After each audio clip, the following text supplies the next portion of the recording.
In June 1991, at a quiet community of Myers in Sierra Nevada mountains of northern South Lake, California, an 11-year-old girl vanished while walking to her school bus stop.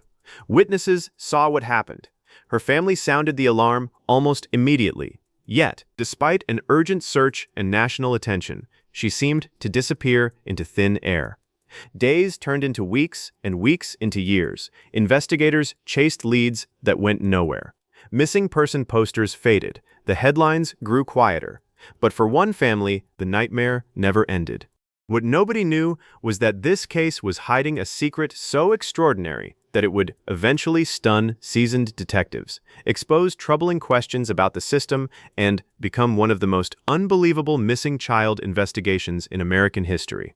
For 18 years, the truth remained buried beneath layers of mystery, unanswered questions, and false assumptions. This is the story of Jaycee Lee Dugard, and the question that haunted California for nearly 2 decades. What really happened after she disappeared that summer morning?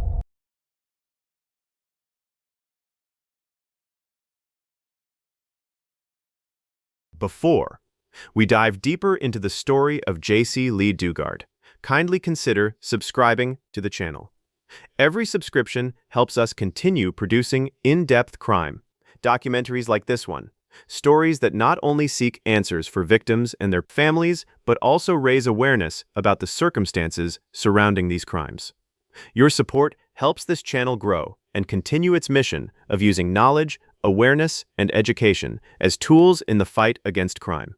Now, let's get to the details of Jaycee Lee Dugard's story. On a bright June morning in 1991, a small mountain community in Northern California woke up expecting nothing more than another ordinary day. Children prepared for school, parents headed off to work, neighbors exchanged familiar greetings, and in the quiet town of Myers, just outside South Lake Tahoe, 11-year-old Jaycee Lee Dugard stepped outside her home and began walking toward her school bus stop. It was a route she had taken before, a route her family considered safe, a route that stretched only a short distance from her front door. But within moments, that ordinary walk would become the beginning of one of the most astonishing missing child cases in American history. A case that would baffle investigators, haunt a family, shock an entire state of California, and remain unanswered for nearly 2 decades. For 18 years, Jaycee Lee Dugard existed somewhere between hope and heartbreak. To her family, she was missing. To law enforcement, she was a cold case. To the public, she became a face on posters, television broadcasts, and age-progressed images that slowly changed with every passing year. Many feared the worst. Others refused to give up hope. Yet no one could have imagined the truth, because while investigators searched across California, while volunteers distributed flyers, while her family waited through birthdays, holidays, and painful anniversaries, Jaycee was still missing without a clue about her condition. There were doubts about whether she's alive or dead grew strongly as days went by. And when the truth finally emerged 18 years later, it exposed not only a shocking crime, but also a series of failures that raised difficult questions about supervision, accountability, and the systems designed to protect vulnerable children. Long before her name appeared on missing person posters throughout America, Jaycee Lee Dugard was simply a child enjoying life with her family. Born on May 3, 1980, Jaycee was known by friends and relatives as energetic, cheerful, and curious about the world around her. She loved spending time outdoors. She enjoyed typical childhood activities. And like many children her age, she was beginning to develop dreams about who she might become one day. Those who knew her often described her as friendly and approachable. She possessed a youthful enthusiasm that made it easy for others to connect with her. Nothing about her life suggested that she would one day become the center of one of America's most widely known missing child investigations. For Jaycee's mother, Terry, family meant everything. Like many parents, she wanted her children to grow up in a safe environment where they could enjoy childhood without constant fear. That desire led the family to make an important decision. In 1990, approximately 1 year before Jaycee's disappearance, the family relocated to Myers, California. Located among forests and mountain landscapes near South Lake Tahoe, Myers offered the kind of environment many families dream about: quiet roads, a strong sense of community. To Terry and her husband Carl Probin, it felt like the ideal place to raise children. The move represented a fresh start, an opportunity to build a secure future, a place where children could ride bicycles, walk to school bus stops, and enjoy the freedom that many parents believed had become increasingly rare elsewhere. By all appearances, the decision made sense. The community was small. Residents knew one another. And serious crime was not something most families expected to encounter. For Jaycee, the transition seemed positive. She adjusted to her surroundings and continued navigating the everyday experiences of childhood. School occupied much of her time. Friendships continued to develop. Life moved forward. No one could have predicted that the very environment chosen for safety would soon become the setting of a devastating tragedy. As the summer of 1991 approached, excitement filled the air. School was nearing its conclusion. Vacation plans were being discussed. Children looked forward to longer days and greater freedom. Jaycee was no different. Like countless students across America, she anticipated the arrival of summer break.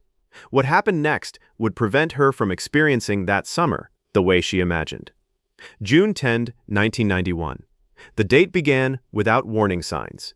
No suspicious reports, no emergency alerts. Nothing that suggested a child would vanish before the day was over. The morning unfolded like many others. Families prepared for work and school. Vehicles traveled local roads. The routines of everyday life continued uninterrupted. Inside the Dugard household, preparations for the day were underway. Jaycee got ready for school. Her mother had already left for work. Her stepfather remained nearby. Everything appeared normal. Nothing seemed out of place. Shortly before school began, Jaycee stepped outside.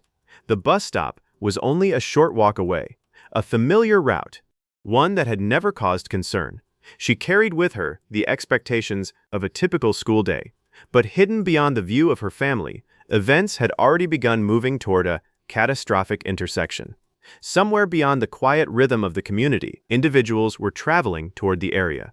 Their arrival would alter countless lives. As Jaycee walked along the road toward the bus stop, she likely focused on ordinary thoughts, perhaps school assignments, perhaps friends, perhaps summer vacation. Whatever occupied her mind, she could not have known she was being watched. She could not have known that within moments, her life would change forever. Meanwhile, Carl Probin remained close enough to observe portions of the route. The distance was not far. This was one of the reasons the family felt comfortable allowing Jaycee to make the walk. From every reasonable perspective, the situation appeared safe. Children waited for buses in communities across America every day. Parents trusted the routine. Communities relied upon it. Yet sometimes tragedy arrives during moments we least expect. The final minutes before Jaycee reached the bus stop would later become some of the most intensely scrutinized moments in the entire investigation.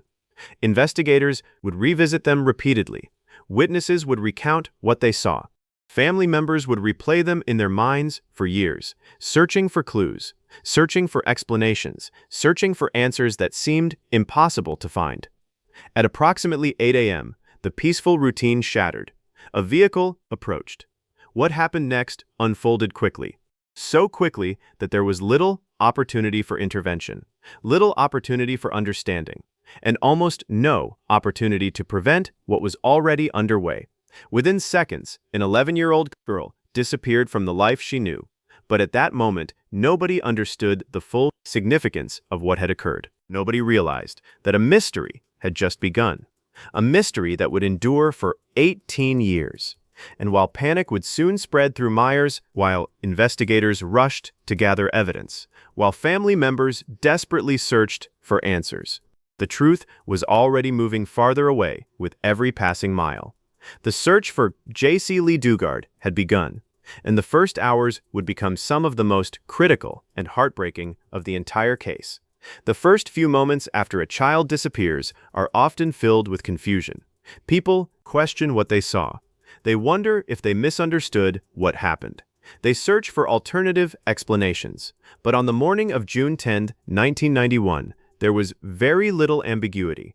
Witnesses knew something was terribly wrong. Among them was Jaycee's stepfather, Carl Probin.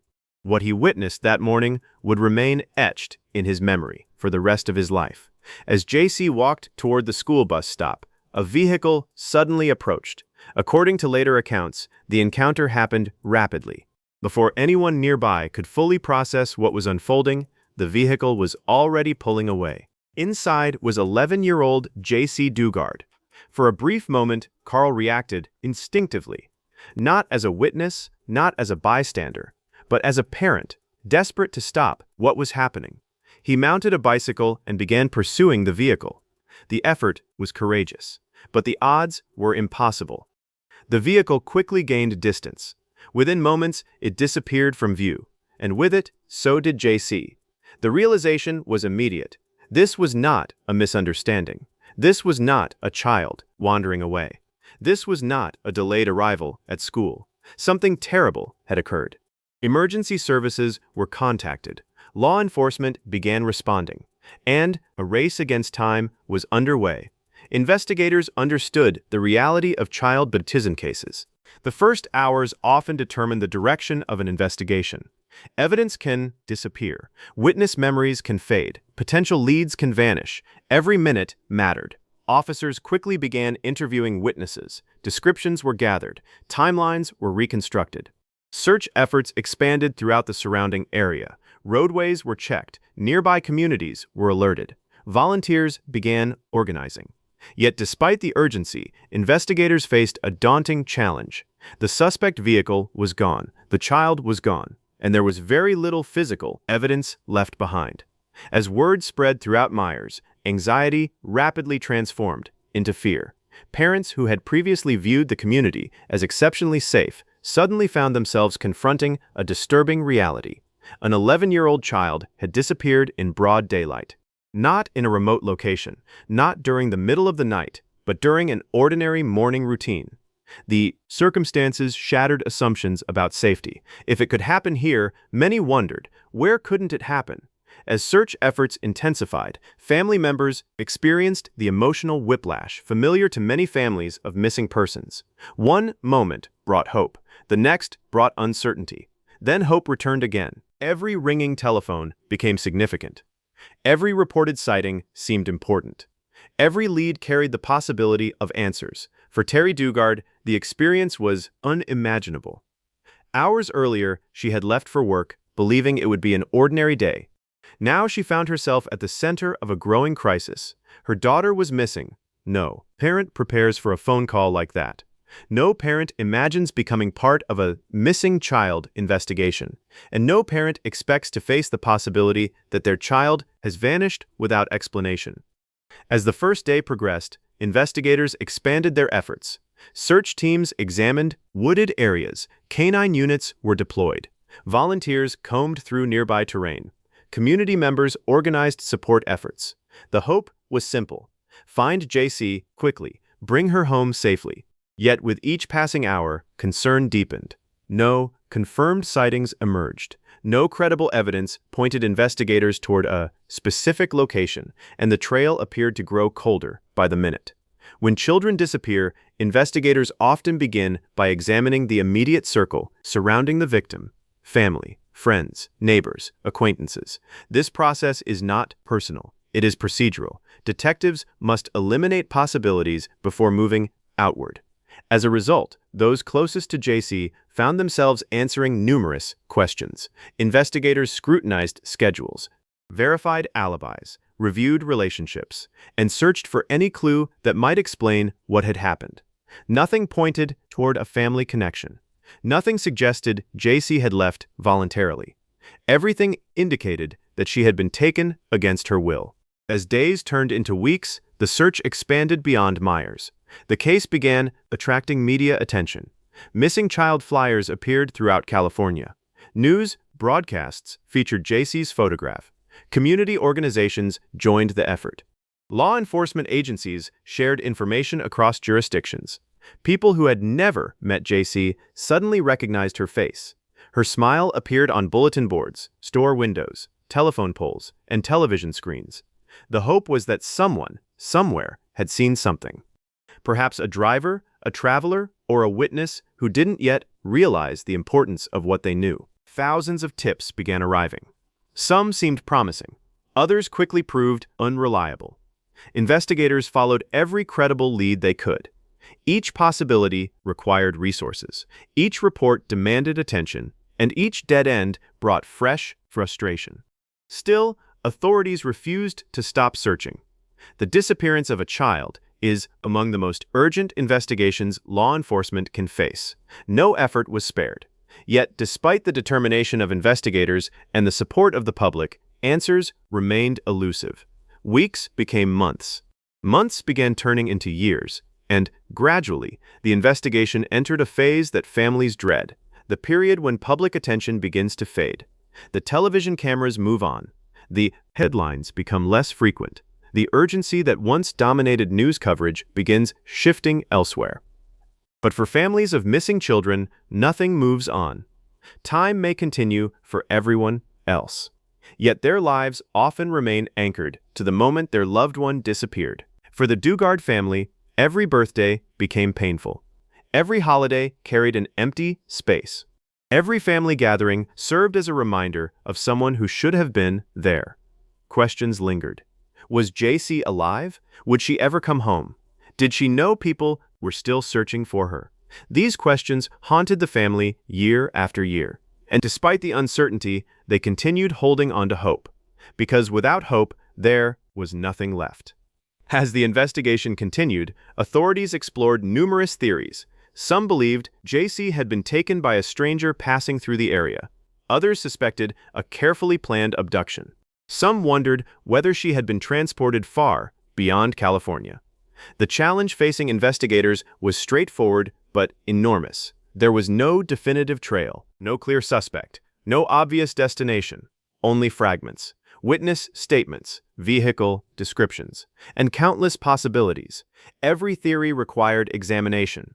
Every lead required verification. Yet none delivered the breakthrough investigators desperately needed. By the mid-1990s, the case had become one of California's most troubling, unsolved child abduction investigations. Age-progressed images were released. Experts attempted to predict how Jaycee might look as she grew older. The photographs served a painful purpose. They acknowledged the passage of time while preserving hope that someone might recognize her. For Terry Dugard, seeing those images was emotionally devastating. Each new rendering represented another year gone by, another birthday missed, another reminder that her daughter had not returned. Still, she refused to stop believing. Many families in similar circumstances eventually face a difficult balance: accept reality, but never abandon hope. That became the emotional landscape of the Dugard family's life. A life suspended between grief and possibility. A life waiting for answers. Meanwhile, unknown to investigators, unknown to the public, and unknown even to the people closest to the case, Jaycee was still alive. The searchers simply didn't know where to look, and the truth behind her disappearance was more shocking than anyone could imagine. By the time Jaycee Lee Dugard's case reached its second and third year, the investigation had already entered a difficult phase, one familiar to many missing person cases that fail to produce immediate answers. Leads slowed, witness memories faded, public attention shifted elsewhere. But for the Dugard family, nothing about the search ever diminished. The absence remained constant, unchanging, unresolved. And while investigators continued pursuing leads across California, an entirely different reality was unfolding, one completely hidden from public view.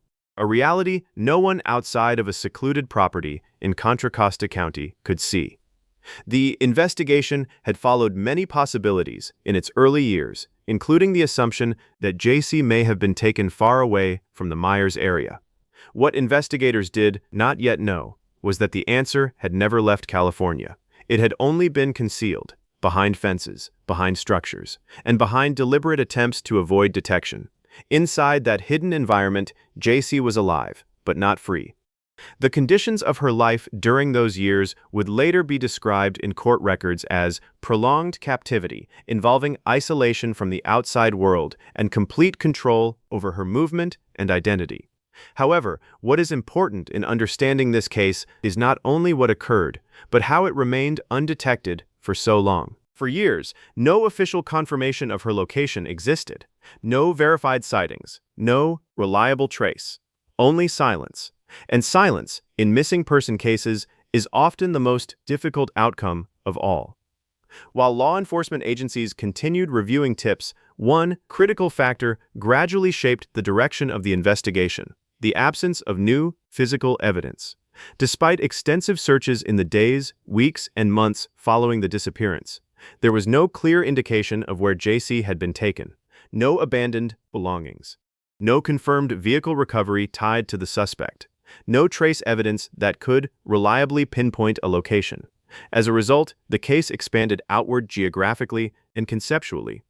Investigators considered multiple scenarios, including the possibility of interstate movement or long-term concealment. But without breakthroughs, the case slowly transitioned into what law enforcement refers to as a cold case, not closed but paused in active momentum, still open, still unresolved, still waiting for the one detail that could change everything. Meanwhile, inside the Dugard household, time moved differently.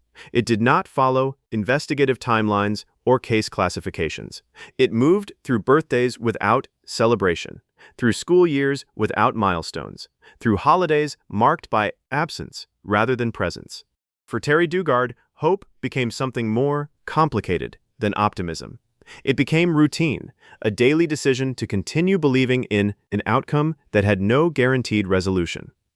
Each passing year added emotional weight, but also reinforced determination. The search for Jaycee was not forgotten. It was carried forward, quietly, consistently, without resolution. As the late 1990s and early 2000s arrived, advances in forensic technology began transforming missing person investigations across the United States. Databases expanded, interagency communication improved, and new methods of tracking offenders became more structured. Yet despite these improvements, Jaycee Dugard's case remained unchanged in its core problem. There was still no confirmed location, no confirmed suspect in custody, and no physical breakthrough that could redirect the investigation with certainty. The case persisted in law enforcement records as an active missing child investigation, but operationally, it lacked the critical element needed to advance: a verified lead. Unknown to investigators during these years, the individual ultimately responsible for Jaycee's disappearance had already come under law enforcement scrutiny for unrelated offenses and was subject to parole supervision. This fact, later revealed during investigations years after her recovery, would become one of the most controversial aspects of the case. But at the time, it remained disconnected from Jaycee's disappearance. Separate files, separate cases, separate systems, unlinked, and therefore unrecognized as part of the same story. As the years continued to pass, the search for Jaycee evolved from an active investigation into a sustained effort of hope maintenance. Her image remained in circulation. Her name remained in databases. Her case remained open in principle, even if progress had slowed.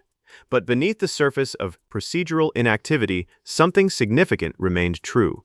Cases like this do not always end because evidence appears. Sometimes they end because something unexpected interrupts the silence. And in this case, that interruption would not come from a breakthrough in forensic analysis, a confession, or a recovered piece of evidence. It would come from a moment of observation, a moment of attention, a moment that, at first, seemed unrelated to anything at all.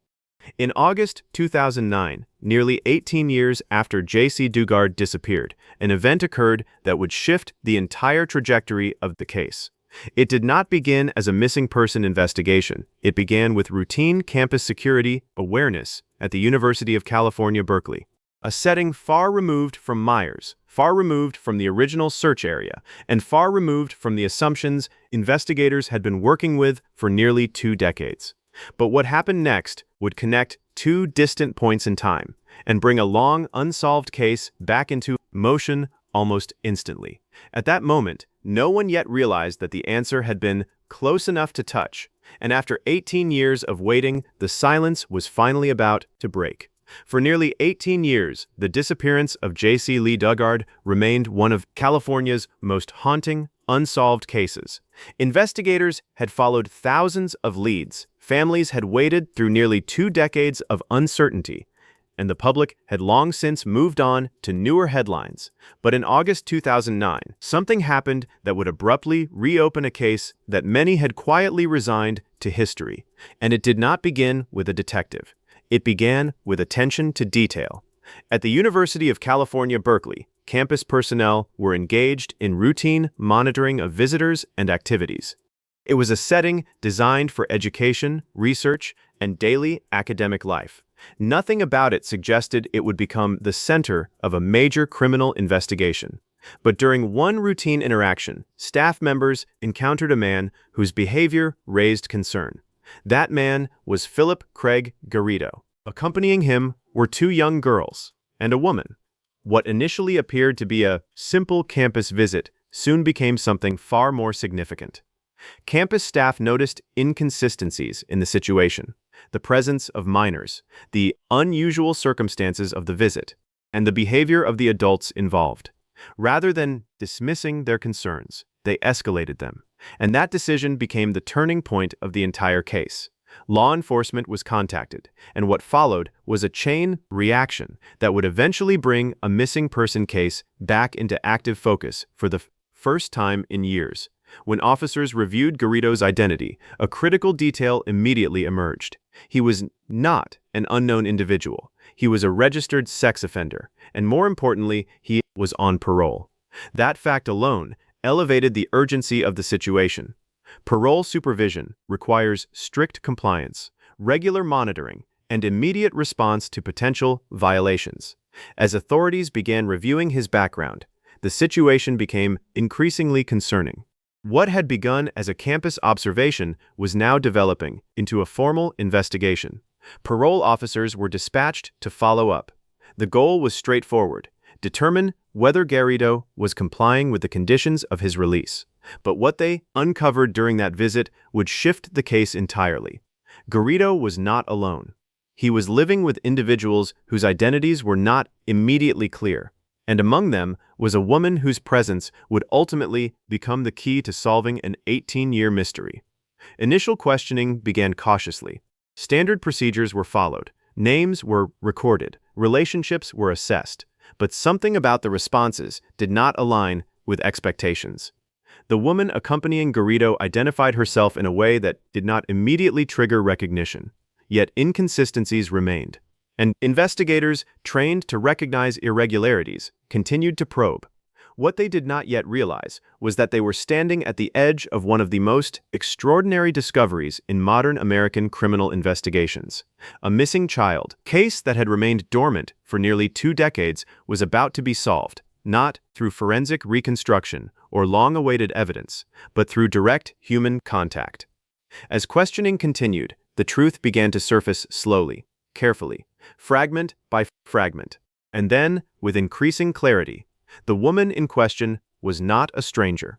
She was not a newly missing person. She was Jaycee Lee Dugard, alive, and standing in front of law enforcement officers after 18 years of absence. The moment of confirmation did not come with immediate public awareness.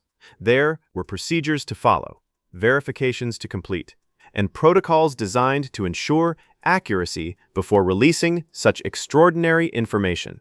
But internally, the realization was immediate and unmistakable.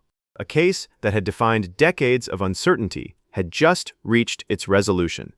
Jaycee Dugard had been found, and with that discovery, the investigation transformed instantly from a missing person case into a full criminal inquiry involving long-term captivity, parole violations, and multiple serious felony offenses. Authorities moved quickly. Philip Garrido was taken into custody. Nancy Garrido was also detained. Investigators secured the property connected to the suspects, and for the first time in 18 years, the physical location connected to Jaycee's disappearance became part of an active forensic investigation. Inside that property, Investigators would later describe a concealed environment that had allowed prolonged isolation to continue undetected. Structures within the yard, areas shielded from view, and systems designed to avoid drawing attention. Every detail would later be documented as part of the prosecution's case. But at that moment, the priority was not analysis. It was safety. Jaycee and the two children were removed from the environment and placed under protective care. Medical and psychological evaluations began immediately, and after nearly 2 decades, she was finally reunited with her family. For the Dugard family, the news arrived in a way no one could fully prepare for. A case that had been defined by silence suddenly had an answer. But answers, in cases like this, do not erase time. They only redefine it. 18 years of uncertainty had ended. But the process of understanding what had happened was only just beginning. As news of the discovery spread, national attention returned instantly to a case many had long forgotten. Media outlets retraced the original disappearance. Communities revisited old memories, and law enforcement agencies across California began reviewing how such a prolonged period could have occurred without detection. But for Jaycee's family, the focus was no longer on the past alone. It was on the present, on recovery, and on the beginning of a life that had been interrupted nearly 2 decades earlier. The breakthrough that solved the case did not come from a lab. It did not come from a new witness years later. It came from vigilance in a moment that seemed routine, a reminder that in many investigations, resolution often depends on attention to detail in the present, even when the past has long gone cold. And as investigators prepared to build their case, one truth stood clear above everything else. The silence had finally ended. When a missing person case is resolved after 18 years, the discovery rarely marks an ending. In many ways, it marks the beginning of a far more complex investigation. Because once Jaycee Lee Dugard was identified and confirmed alive, authorities were no longer dealing with a disappearance. They were dealing with a prolonged criminal enterprise that had remained undetected for nearly 2 decades. And the priority shifted immediately from discovery to accountability. Philip Craig Garrido was taken into custody shortly after the identification was confirmed. His wife, Nancy Garrido, was also detained. But even in the earliest stages of arrest, investigators faced a challenge that often defines long-term captivity cases: understanding the full scope of what had occurred behind closed doors for so many years. Standard procedures began immediately. Search warrants were executed on the property linked to the suspects. Law enforcement teams entered the premises with caution, documenting every structure, every enclosed space, and every area that could potentially provide evidence. What they found would later be described in court records as a concealed living environment, constructed in a way that allowed prolonged isolation while remaining largely hidden from external view. Structures were documented, items were cataloged, and investigators began reconstructing a timeline that spanned nearly 2 decades. But beyond the physical evidence, investigators also faced another critical task: establishing the sequence of events in a way that could hold up in court. That meant interviews, careful questioning, cross-referencing statements, and verifying every detail through multiple sources where possible. Because in a case this old, precision mattered as much as speed. During initial questioning, inconsistencies began to appear in the accounts provided by the suspects. Statements did not always align with physical evidence. Timelines were unclear, and explanations shifted under further scrutiny. These inconsistencies became important not because they were immediately conclusive, but because they helped investigators define the boundaries of the case: what could be confirmed, what required further verification, and what could be reasonably inferred from the evidence available. Meanwhile, Jaycee Dugard was now in protective care. After 18 years away from normal life, she was placed under medical and psychological evaluation. This process was essential, not only for her safety, but also to ensure that any information she provided could be collected in a structured and non-intrusive manner. Investigators understood the sensitivity of her situation, and every interaction was handled with care. As the initial shock of discovery began to settle, the legal system moved quickly to build Formal charges. Philip Garrido faced a wide range of felony counts, including kidnapping and multiple related offenses under California law. Nancy Garrido also faced charges connected to her participation in the prolonged concealment and control of Jaycee's captivity. The severity of the allegations reflected not only the original abduction, but the extended duration of the crime, nearly 2 decades, a factor that would significantly influence sentencing under California's penal framework. As the investigation expanded, authorities also began reviewing a troubling question that would later become a central point of public discussion: how a registered sex offender under parole supervision had been able to maintain such a situation without earlier intervention. This inquiry did not form part of the criminal charges alone. It became part of a broader examination of supervisory systems, communication gaps, and oversight failures within parole monitoring structures. At the same time, prosecutors began preparing their case. But unlike many criminal trials, this one carried a unique complexity, because the most important witness was also the victim. And the emotional weight of that reality shaped every legal decision that followed. In April 2011, after extended legal proceedings and negotiations, both Philip and Nancy Garrido entered guilty pleas. This development eliminated the need for a full jury trial, and it also spared Jaycee Dugard from the prolonged process of giving detailed testimony in open court. For prosecutors, the plea represented closure in legal terms. For investigators, it confirmed the evidentiary strength of the case. And for the family, it marked the transition from uncertainty to accountability. The decision to plead guilty was not simply procedural.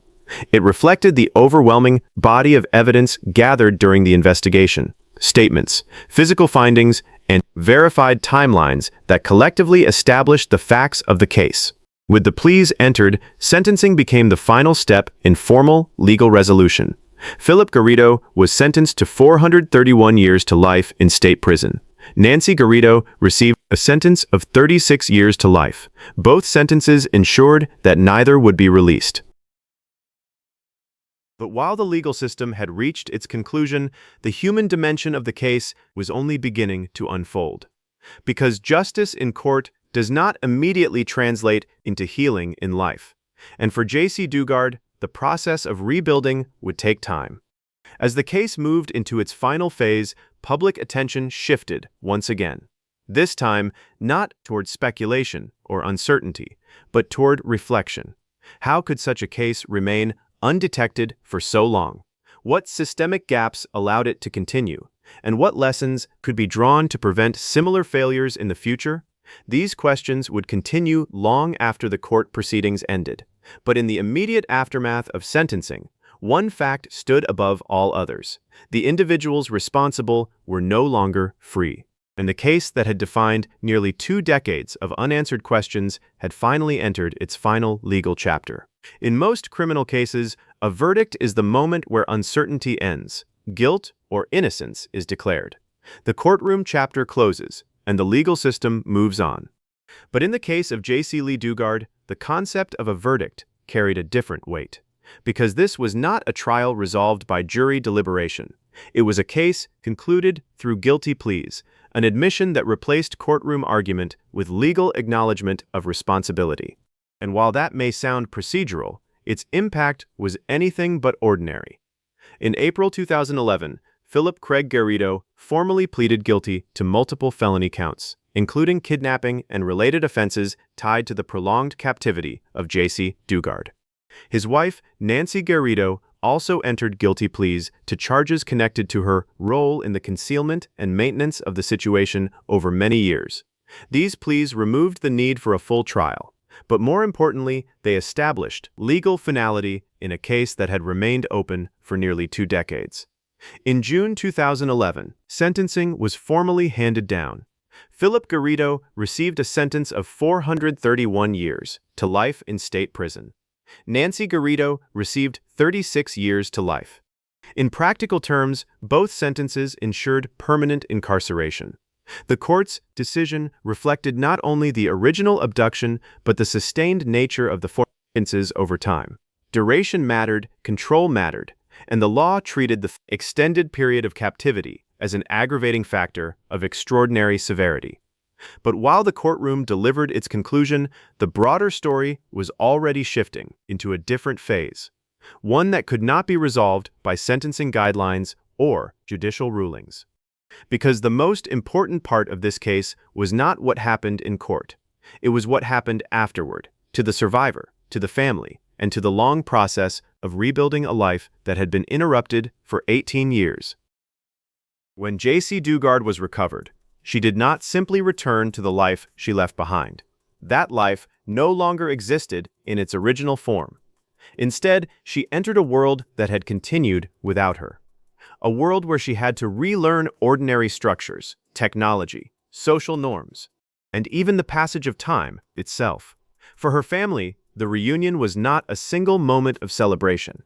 It was a gradual process of reconnection, one that required patience, care, and an understanding that recovery does not follow a predictable timeline. Years of absence cannot be reversed in a day. In the aftermath of the case, Jaycee eventually chose to share her experience publicly through writing and advocacy. Her memoir, published years later, provided a controlled and personal account of her experience, focusing not on sensational detail but on survival, resilience, and rebuilding. It became part of a broader effort to bring awareness to issues surrounding long-term abduction trauma and recovery. From a legal perspective, the case also prompted renewed scrutiny of parole supervision systems. One of the most widely discussed aspects of the investigation was the fact that Philip Garrido had been under parole supervision during part of the period in which Jaycee remained missing. This raised critical questions about monitoring effectiveness, communication between agencies, and the ability of existing systems to detect long-term, concealed criminal activity. While these issues were examined in post-case reviews, they also underscored a broader truth, that systemic gaps often become visible only after extraordinary failures occur. For the public, the case left a lasting impression not only because of its duration, but because of its resolution. Unlike many missing person cases that remain unresolved, this one concluded with survival, with identity restoration, and with the return of a child who had been absent for nearly 2 decades. But even in resolution, the emotional impact remained layered. There was relief, there was gratitude, and there was also the recognition that the years lost could never be recovered. Birthdays, milestones, childhood itself, all experienced in absence.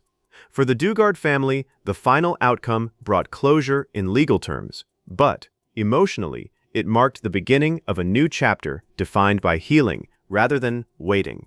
And in many ways, that distinction is what separates legal resolution from human resolution. One can be achieved in court, the other unfolds over a lifetime. As the case entered its final reflection stage, attention shifted toward what lessons could be learned. How can communities better recognize warning signs? How can systems of supervision be strengthened? And how can missing person investigations maintain momentum even as public attention fades? These questions remain relevant far beyond this single case, because while the circumstances of Jaycee Dugard's disappearance were unique in duration and outcome, the underlying themes are not: vigilance, awareness, and the importance of timely response. In the end, the verdict in this case was not just a legal conclusion, it was a reminder that behind every missing person report is a life interrupted, a family waiting, and a responsibility shared by systems, communities, and individuals alike. And while justice was ultimately delivered in court, the deeper impact of the case continues to be measured in something far more personal: the slow and ongoing process of rebuilding what was lost. If you enjoyed this documentary, kindly drop a like and share. Also consider subscribing to the channel. Every subscription helps us to continue producing in-depth documentaries like this one. Stories that not only seek answers for victims and their families, but also raise awareness about the circumstances surrounding these crimes. Your support helps this channel grow and continue its mission of using knowledge, awareness, and education as tools in the fight against crime. Thank you for watching. Here is another interesting story that will make you question reality.